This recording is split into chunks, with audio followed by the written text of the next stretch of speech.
Guess who's back, back, back, back again, again. You're welcome for that. Okay, we are here to read chapter 11. I'm going to read the questions, which I forget to do every single day. So 1 second. Y'all be sure to comment below what book you think we should read next. Okay, chapter 11. Question. Remember to be listening for these, the answers to these while we are reading. Also, please be sure that you are listening to the whole video, because some of you like to just skip on through, and it shows me when you do that, and then that dips my bucket. Cool. So, question number 1 says, why were the men in no hurry? Why were the men in no hurry? Question number 2, what advice did Coop give Samuel? What advice did Coop give Samuel? Number 3, where did he end up? Number 4, what kind of food did they have on the table? Number 5, where did Caleb say the British were headed? Number 6, what saved Samuel's life?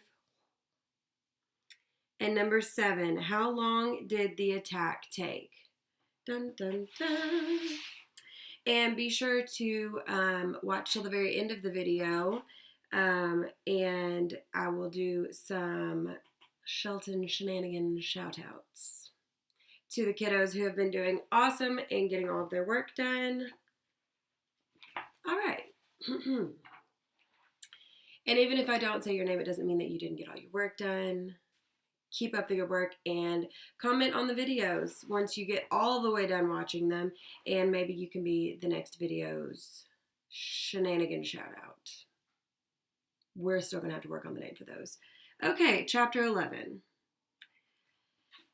He lay under overhanging hazel brush and studied the farm. Here, very close to the middle of the wild, was an almost perfect little farm. It had been 3 days since Samuel left the men behind. He'd eaten more and more meat, become stronger and stronger, and at last couldn't stand the slowness of walking beside the ox. The men were in no particular hurry, or, as Coop said, still going to be a war, catch it now or catch it later. And they had gear to move, so they had to go slowly. Now remember, Samuel realized at the end of chapter 10 that he was maybe 6 or 7 days behind the people who had taken his parents. So that was really scary for him, because remember, before he got hit in the head and got knocked out and all of that, he had caught up to the people who had his parents, or so he thought. And so then now he's 6 or 7 days behind. And so he realized, oh no, I need to be able to catch up. But it was hard to do if he stayed with all these men, because they had all of the equipment and all of the gear to move. So it said it had been 3 days since Samuel left the men behind.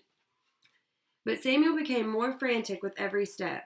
At last, when they'd stopped to rest, he had told Coop he was going to take off on his own. Coop had nodded. There'll be people wanting to kill you, he said. Well, let me cut those stitches out of your head. Healed up good. He set to work as he spoke. Almost everybody you meet will maybe want to kill you, so keep to the brush, keep your head down, and don't walk where the others have walked. He took out the last stitch. There was nothing more to say, so, with a nod, Samuel turned away and trotted ahead of Coop and the rest of the men. Samuel took the advice to heart and worked well off the trail, which was becoming more like a road with 2 tracks. Even so, he doubled his speed. He had brought meat with him and took care to eat sparingly. That means he didn't eat it all at once. He was eating it a little at a time. Even so, after 3 days, all of the meat was nearly gone. He'd have to get more soon. Deer were as thick as fleas, and it was just a matter of shooting one.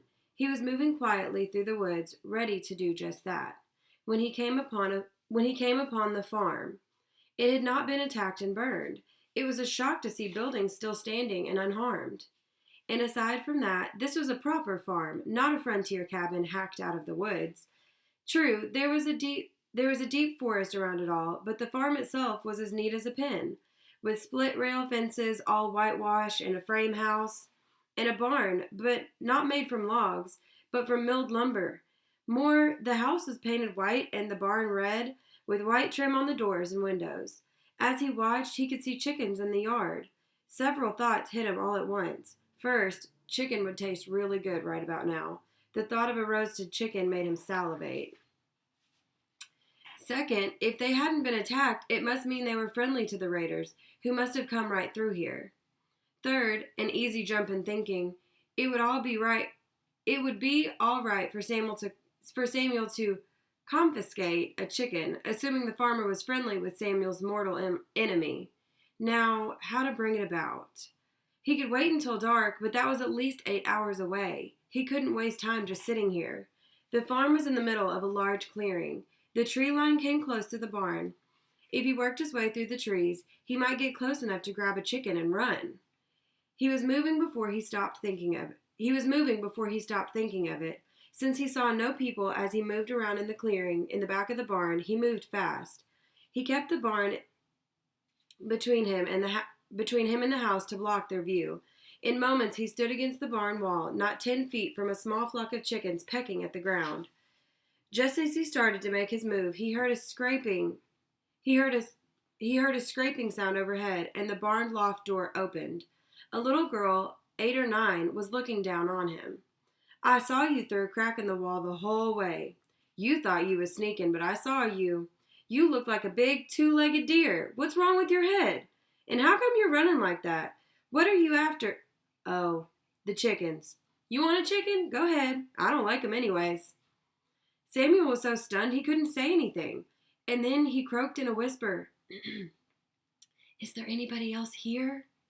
They's all up at the house eating. They's eating squash, and it makes me puke, so I came to the loft to play with my dolls. Go ahead, I won't tell. Thank you, Samuel said. Take that big one. She's mean, chases me all over the yard, and pecks at my toes. In for a penny, in for a pound, Samuel thought. He made a darting motion, and by luck caught the big red chicken. It squawked once, but he held it tight, and it quieted. He started to turn to leave, and then he turned back and said, What's your name?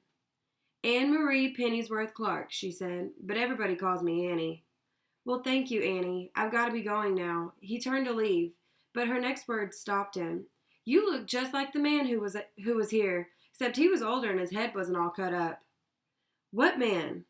Samuel said in shock. Some men and a woman came here, some on horses and some in a wagon. At that instant, an enormous man holding a rifle came around the end of the barn. He had shoulders like a bear, and his gun was pointed at Samuel's face. Samuel dropped the chicken, raised his own rifle, and aimed it at the center of the man. After a second, Samuel lowered his weapon. As soon as it moved, the man dropped his. Samuel had forgotten to breathe, so he just now took a deep breath. My name is Samuel, he said. I thought a fox was in the chickens when I heard the hen squawk. The man shrugged. Wasn't too far off, it seems.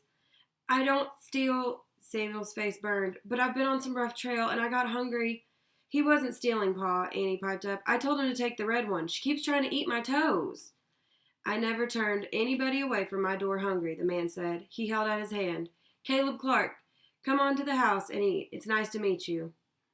It all seemed so natural and open that Samuel forgot his earlier suspicion that the farmer was on the enemy's side. He took the man's hand. Thank you, sir. Let's stop by the pump and wash your head first. It's a sight, and Ma will have a fit. I got hit by an Indian, and these men came along and sewed me up. It looks, Caleb said, smiling, like you got hit by a club, and then some men stitched it up and smeared some kind of dark mud or something on it. Samuel took a deep breath. It's tobacco juice and spit. They made a poultice, and I think it did save me, though. They were at the watering trough and pump. Caleb took Samuel's rifle. Samuel handed it over without thinking, and Caleb held Samuel's head under the pump and started working the handle. Scrub, he said, pumping harder. Samuel winced at the pain, but went to work, carefully. Finally, the wound was clean enough to suit Caleb, and they went into the house. Annie followed, and sure enough, the red hen pecked at her toes the whole way up. Annie yelped and scurried ahead of Samuel and Caleb to the house. Samuel had never been in anything but a cabin, most often with a dirt floor or at least a crude plank one, and Caleb's house seemed too fine, as if Samuel somehow shouldn't be allowed inside, at least not without being boiled clean first. The house inside was as neat as the outside, with plastered white walls and a sugar pine board floor, polished and rubbed with beeswax. "Company, Ma," Caleb said. "You got another plate?" Caleb's wife was quite round, with red cheeks, and her hair was up in a bun. She had flour dust on her cheek. She pushed a bit of hair back and smiled at Samuel with the briefest of looks. She pointed at a chair that backed to the stove. "Sit and eat, we just started." There were only 3 people, 4 with Samuel, but the table absolutely groaned with food. There was squash, as Annie had said, with maple sugar and butter melted in the middle. There was a roast of venison and potatoes, a loaf of bread with apple butter and some kind of jelly, and corn on the cob with melted butter dripping from the cobs. Samuel had never seen anything like this. Huge bowls of food and a gravy tub that held at least a quart of rich, brown, steaming hot gravy. Y'all hear all those adjectives? Really paints a good picture. His stomach growled as Caleb poured him some buttermilk, and they all sat. There were a spoon and fork and knife at each plate. Samuel waited to see how things were done. Caleb smiled. "We'll say grace." They held hands, which seemed strange. Annie was to his left. She decided that since he was there, she'd sit to eat too, and she grabbed his hand. Caleb's big paw took his other hand, and in a deep voice he rumbled, "Thank you, Lord, for this food and this company. In Jesus' name, amen." And they sat too. Nobody spoke. Ma heaped his plate with food. It seemed more than he could possibly ever eat. He was sure his stomach had shrunk, but somehow got it all tucked in and felt full as a tick. Then Ma brought out a rhubarb pie with thick cream sprinkled with maple sugar, and somehow he got that down as well. "Thank you, ma'am," he said. "I've never eaten like that, not in my whole life. Even at Fall Feast, it wasn't like that, not that good, or even that much. I won't have to eat for a week. I just wish my folks—" He stopped, remembering what Annie had said. He turned to her. "You said some men came and one of them looked like me?" Caleb cut in. "Some British soldiers came here with 2 wagons holding fugitives or captives, 5 of them. I fed the soldiers, and they were civil enough and didn't bother us, though I heard some bad stories of the Hessians that hit some farms east of here. And then I took food and water out to the captives, and one man had his wife with him, was very polite and thanked me. He did look like you, same eyes and same nose." "That was my father, and I bet that was my mother." Samuel looked down at the floor and blinked away the burning in his eyes. Annie softly patted his shoulder. He told the story of the attack, leaving out the worst details because of Annie. He didn't want to frighten her. When he was finished, Ma was crying, and he was having trouble holding tears back himself. "When were they here?" he asked. "How long ago?" 3 days. After they ate, they watered the horses, and while they were waiting for the horses to blow and settle the water, the lead officer pulled out a little traveling chessboard. I don't know how to play, but he went to the captives, and your pa sat and played a game with them on the edge of the wagon." Samuel sighed. He does love chess. "I heard the officer say to another soldier that the only reason he brought your father was that he saw a chessboard when they raided the cabin, and he wanted somebody to play with." Thank God, Samuel thought. Thank God for such a little thing to mean so much. His father's life spared, all because of a chessboard, and his mother's life too. He stood. "Thank you for the food. I have to be going now. If I'm only 3 days behind, and they keep taking it slow, I could catch up to them." Caleb said, "They're headed for New York, the city. The British hold it, and they could keep a lot of prisoners in their old warehouses and out in the harbor on old ships. If you don't catch them along the trail, you might just go there. Good luck to you, son, and we'll keep you in our prayers." Ma pressed for more food on him, venison, potatoes, and corn wrapped in a piece of linen. Annie and Ma hugged him, and Caleb shook his hand. Then he trotted slowly, his stomach still heavy, out of the yard to the edge of the woods, where he entered the thick forest. He stayed well off the side of the trail. Once again, this small act saved his life. He heard one click, metal on metal, and dropped to his stomach, out of sight, though he could see through the gaps in the brush. He watched them pass, an organized body of troops, with tall hats, moving at a quick step in a tight formation. They followed an officer on a large bay horse. They did not look like British soldiers. They had brownish instead of red uniforms, and they were more disciplined than redcoats. Hessians, he thought. They must be the Hessians. The Hessians were the Germans, in case you were wondering. They were quickly past Samuel. Their march would take them quickly and directly to Caleb's farm. Curious, and with some fear, Samuel turned and followed them off to the side, about 50 yards to the rear. He'd relived that decision for many sleepless nights. The attack was over in minutes. The Hessians quick marched into the yard, broke formation, and spread out into the farmyard, grabbing chickens as they moved. Caleb and Ma came out to the porch. Caleb wasn't armed, though he raised an arm and pointed at the soldiers. He and Ma were immediately gunned down. Then 4 soldiers jumped to the porch and bayoneted them. Annie exploded out of the house and ran toward the barn. 3 or 4 soldiers shot at her but missed, and once she was around the barn, she ran for the trees. More men tried to hit her but still missed. Samuel was amazed at how fast she ran. She stumbled once and looked as if she might be hit, but she jumped to her feet and kept running. They took the bodies of Caleb and Ma and dragged them back into the house. 8 or 10 men went to the house and looted it, taking anything shiny and all the food they could find. Then they set fire to the house and to the barn, and when those were roaring with flames, the soldiers fell into formation and quick marched out of the yard, disappearing down the trail. It had taken less than 10 minutes. Samuel was sickened by the cruelty, the absolute viciousness of the attack, and he hunched over and retched. He cried and cried. He felt that he should have run to Caleb and his wife, to help in some way, but he knew there was nothing he could have done. He would have been dead long before he got to them. He was helpless, and he sat crying, watching the house and barn burn, like the Hessians had gone, like the Hessians had intended. And then when he turned back, the Hessians, the Germans, were gone like a plague. Caleb and Ma, the food, eating together, how open and gentle and pleasant and good it had been to sit with them and talk. Destroyed, gone. Gone in this ugly war with these evil men. Gone and never coming back, and there was nothing he could do or could have done to save them. He couldn't have helped them, except find Annie. Take her with him to New York. He made certain nobody was coming down the trail, and then he set off at a trot around the clearing, staying well in the undergrowth, looking for Annie and trying to erase from his mind what he had seen. He had to find Annie and then find his parents. That was all that mattered now. Okay, that was a good chapter. Hopefully you are still watching. If you're not, then you won't hear that anyways. Okay, so real quick, let's go over the questions again. I'm going to read them back real quickly so that you can go over to the Google Doc and be sure that you're answering them. Okay, number 1, why were the men in no hurry? That was the men at the beginning, the men that saved Samuel the first time is who that's talking about. Number 2, what advice did Coop give Samuel? That's the man that stitched up his head with the thick country accent that pulled the stitches out.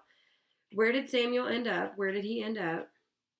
Number 4, what kind of food did they have on the table? Number 5, where did Caleb say that the British were headed? Number 6, what saved Samuel's life? And number 7, how long did the attack take? So make sure you go answer those. For our Shelton Shenanigans shoutouts, I guess we're going to just stick with that name for now. For my homeroom, I wanted to shout out Tiana Johnson. She has not only done all of her work, she has also commented on the videos. I'm just super, super proud of you. From Miss Savage's classroom, let's see here. I think I'm going to do 2 per class. So my other shout out, we'll do both girls today, is Alexis Wheeler, who has done all of her work. She even did a little duet video with me on my TikTok. If you don't know what my TikTok is, it's Shelton Shenanigans, just like the YouTube channel says. Same for Instagram if y'all want to add me and follow on there. I usually post some pretty funny stuff. Okay, so Alexis and Tiana from my class. From Miss Savage's class, let's see here.